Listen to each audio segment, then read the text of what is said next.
de l'étude de fonctions vue en première. On verra des limites, on verra le domaine de définition, on reverra les dérivés et le tracé de courbe et quelques autres théorèmes utiles pour les études de fonctions. Alors on va commencer tout d'abord par le domaine de définition.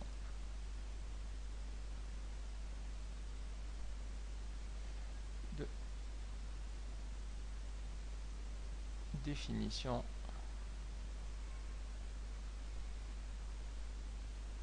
df. Alors il faut savoir que pour le domaine de définition,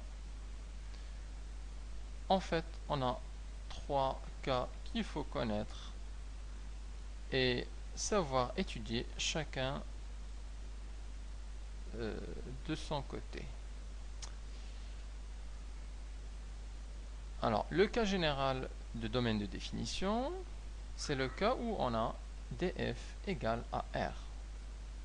La plupart des fonctions qu'on a déjà vues, telles que les polynômes, telles que les fonctions affines ou linéaires, ont pour domaine de définition R.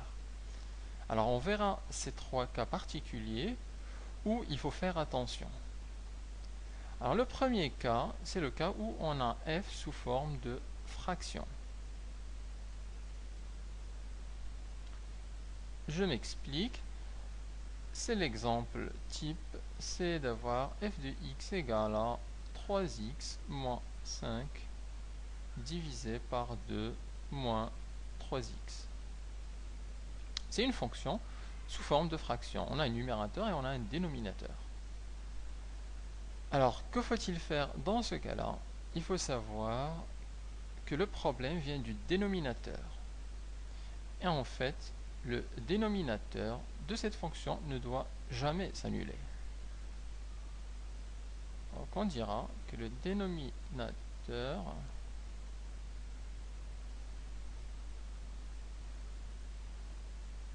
ne doit pas s'annuler.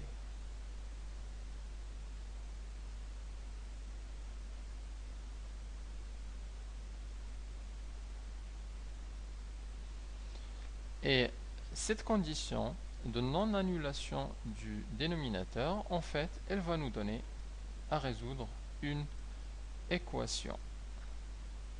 Et à partir de cette équation-là, on trouvera le domaine de définition de f de x. Donc on aurait à résoudre une équation.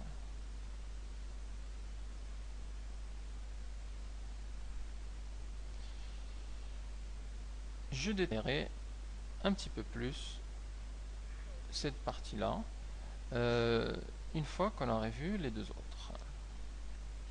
Alors, le deuxième cas, c'est lorsqu'on a une fonction avec une racine.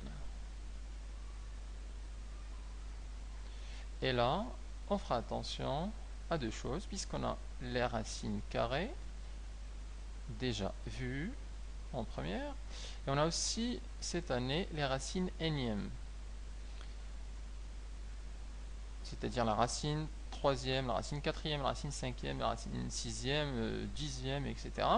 Alors il faut savoir que, que pour les racines énièmes, en fait on a un problème lorsque c'est une racine paire. Donc je vais noter ici lorsqu'elle est paire. C'est-à-dire la racine huitième, la racine 16e, la racine 20e, on a un problème. Et l'exemple de ces fonctions, par exemple, f de x égale à la racine carrée de 2x moins 3, ou alors, si j'utilise une fonction énième, une racine énième, ça donnerait la racine huitième de 5x plus 2. Alors dans ce cas-là, la condition d'avoir une bonne définition de f de x, c'est que le terme qui est en dessous de la racine, il doit être positif. Donc Donc j'écrirai ici en dessous de la racine, c'est positif.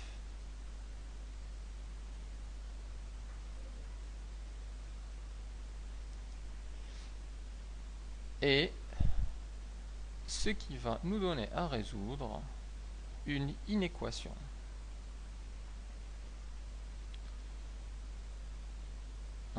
Résoudre une inéquation du type, alors je le mets ici en jaune, supérieur ou égal à 0. Le troisième type à considérer, où on aurait des soucis à se faire, c'est lorsqu'on a une fonction avec le logarithme népérien.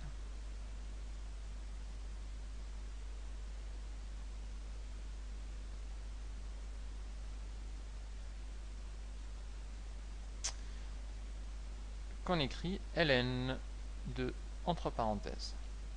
Alors c'est une fonction qu'on verra à la suite, au cours de l'année. Bon, on va la voir ici parce qu'elle n'est pas si compliquée que ça. Alors autant comprendre ça tout de suite. Alors l'exemple de ce type de fonction, c'est f de x égale à ln de 2 moins 5x.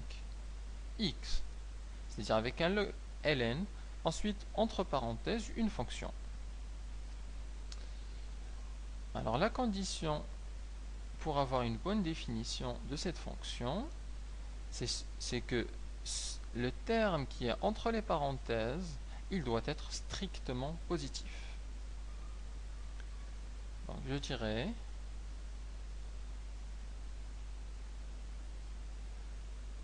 à l'intérieur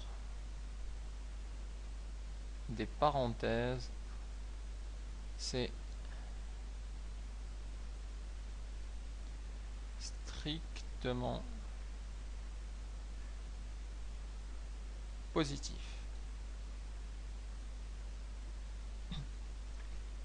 Et donc, pardon, et donc ça va nous donner en fait à résoudre une inéquation. Résoudre une inéquation du type supérieur strictement à 0. Donc ici on a les trois types: la fraction, la racine et puis le logarithme népérien. Alors on verra tout de suite une application pour chacune pour chacun de ces cas afin de bien fixer les idées.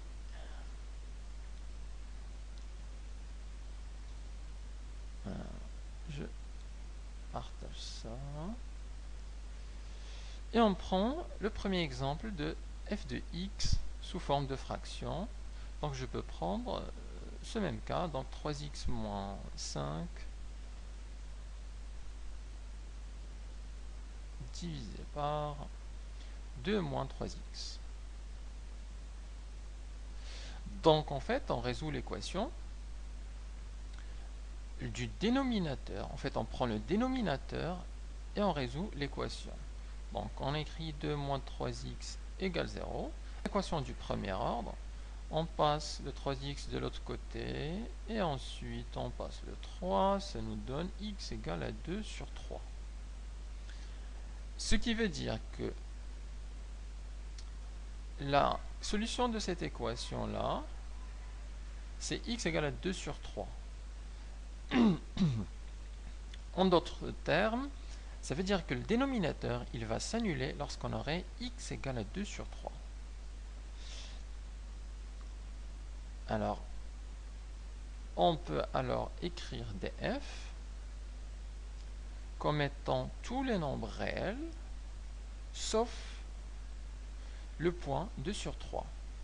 Puisque pour 2 sur 3, le dénominateur s'annule, ce qui pose problème.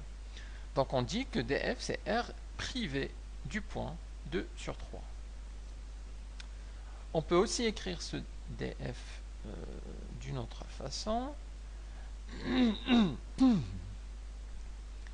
Alors ici on a l'axe des réels, moins l'infini plus l'infini, on a les 2 tiers. Et donc tous les points qui sont sur cet axe-là sont bons, sauf le point 2 sur 3. On modélise ça par un petit rond autour du point pour dire qu'il n'est pas inclus en fait dans df. Et cet ensemble-là, on peut aussi l'écrire avec l'union de deux intervalles, en mettant df égale, c'est l'intervalle de moins l'infini jusqu'à 2 tiers, union l'intervalle de 2 tiers jusqu'à plus l'infini, sachant que ici c'est ouvert et ici c'est ouvert.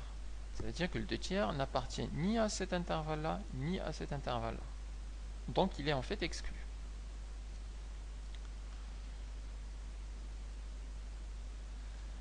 Prenons le cas de la racine carrée. Par exemple, la racine de 2x moins 3.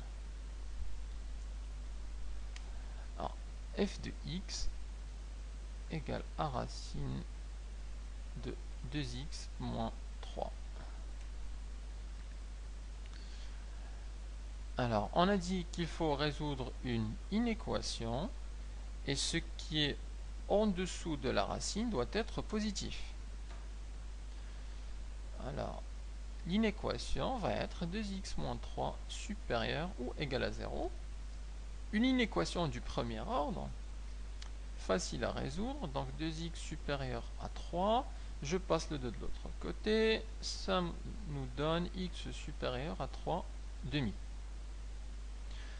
Si je veux écrire cette dernière condition sous forme d'intervalle, le plus simple c'est de tracer un axe des réels, de positionner le 3 sur 2 et de voir que cette condition dit que le x doit être supérieur ou égal à 3 sur 2, c'est-à-dire plus grand.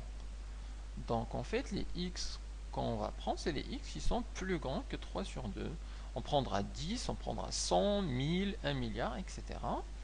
Et le 3 demi est inclus dans cet intervalle-là, puisque on a ici un supérieur ou égal à 3 sur 2. Et donc, le df, c'est l'intervalle qui commence à 3 demi et va jusqu'à plus l'infini. Plus l'infini étant fermé du côté de 3 demi. Et cela est le domaine de définition de la fonction avec la racine carrée. Alors je peux faire celle-là rapidement, la racine huitième de 5x plus 2. Si on prend ici f de x égale à 5x plus 2 et puis la racine huitième. En fait, c'est le même traitement.